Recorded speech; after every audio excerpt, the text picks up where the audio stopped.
আজি মই আপোনালোকৰ লগত কেইটামান গুৰুত্বপূৰ্ণ কথা পাতিম। কথাটো সদায় পাতি থাকোঁ, কিন্তু সদায় পতা কথাবিলাকৰ পৰা আজি কথাটো অকণমান পৃথক। কাৰণ এগৰাকী মানুহে মোক ফেচবুকত প্ৰায় টাৰ্গেট কৰি আছে।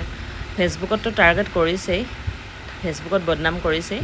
তাৰ উপৰিও মোক হোৱাটছআপতো তেওঁ বহুত গাল মেছেজ দিছে, এগালমান।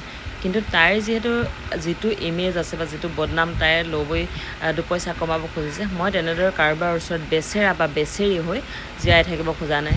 মই বিচাৰিছোঁ জীৱন সংগ্ৰাম কৰিবলৈ, বাস্তৱৰ লগত বা সমস্যাৰ লগত মুখামুখি হ'বলৈ। আৰু সেই বাস্তৱৰ যি সমস্যা তাক একচেপ্ট কৰি এই গৰমতো মই দোকানত আহি বহি দিনটো কাম কৰি থাকোঁ বা লাগি থাকোঁ।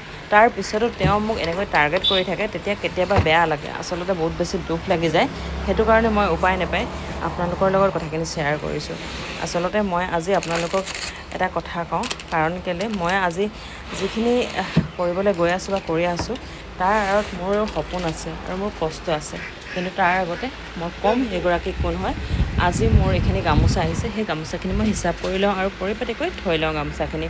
কাৰণ শিপিনীবোৰে ইমান ৰ'দত ইমান গৰমত কষ্ট কৰি বৈ মেলি দিছে, আৰু সেই শিপিনীবিলাকে যদি এখন গামোচা পইচাও কমকৈ পায় তেতিয়াহ'লে বহুত বেছি বেয়া লাগিব। সেইটো কাৰণে মই গামোচাখিনি প্ৰথমতে ধুনীয়াকৈ হিচাপ কৰি লওঁ আৰু হিচাপ কৰি থৈ লওঁ।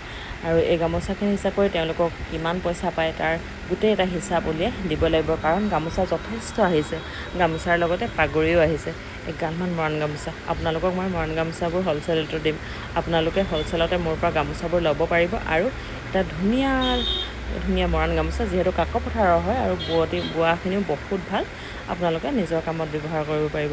আৰু এটা মই অফাৰ দি থৈ দিওঁ, আপোনালোকৰ ইনকেছ প্ৰয়োজন হৈছে গামোচা 20খন, আৰু হয়তো তাত সম্ভাৱনা আছে আৰু 4-5জন মানুহ বেছিকৈ আহিব, আৰু আপোনালোকে হয়তো বেছিকৈ নিব লগাও হ'ব পাৰে। গতিকে সেই বেছিকৈ যে নিব লগা হ'ব পাৰে, সেইটো কাৰণে আপোনালোকে মোৰ পৰা 20খনৰ ঠাইত 30খন গামোচাও লৈ যাব পাৰিব। কিন্তু আপোনালোকৰ যদি যিখিনি প্ৰয়োজন হয় সেইখিনি প্ৰয়োজন হোৱাখিনি হ'ল, নোহোৱা গামোচাখিনি আপোনালোকে মোক ঘূৰাই দিবহি পাৰিব। কিন্তু গামোচাখিনি লেতেৰা কৰিব নালাগে, যাতে মই আকৌ কাষ্টমাৰক বিক্ৰী কৰিবলৈ যাওঁতে অসুবিধাত নপৰোঁ।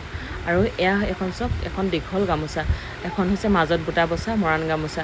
মই এনেকুৱা গামোচা বিচাৰি আছিলোঁ আৰু বহুতে মোৰ ওচৰত বিচাৰি আছিলোঁ। এতিয়া তেনেকুৱা গামোচা 5খনমান আহিছে, আৰু এইকেইটা হৈছে পাগুৰি। এতিয়া হয়তো যিহেতু শৰণ লোৱা সময়, গতিকে শৰণ লোৱা সময়খিনিত খুব বেছি পাগুৰি চেলেং চাদৰৰ প্ৰয়োজন হৈ থাকে। গতিকে আপোনালোকে যদি কোনোবাই বিচাৰে তেতিয়াহ'লে মাটিশালত বোৱা পাগুৰি চেলেং চাদৰ ল'বলৈ মোৰ লগত যোগাযোগ কৰিব। আৰু মই ধুনীয়াকৈ গোটেই কাপোৰখিনি ছেটিং কৰি লওঁ। আপোনালোকৰ কাৰণে যিমানখিনি সম্ভৱ সিমানখিনি মাটিশালৰ বস্তু মই যোগান ধৰিবলৈ যত্ন কৰিম।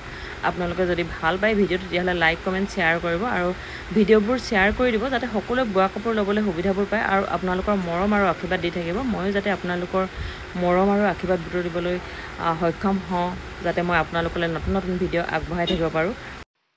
তাৰ বাবে লাইক কমেণ্ট শ্বেয়াৰ কৰি থাকিব, আৰু নতুন ভিডিঅ'ত লগ পাম। আজিলৈ মই ভিডিঅ'টো ইমানতে সামৰি দিছোঁ। আপোনালোকক ক'ম নেক্সট ভিডিঅ'ত সেই মানুহজন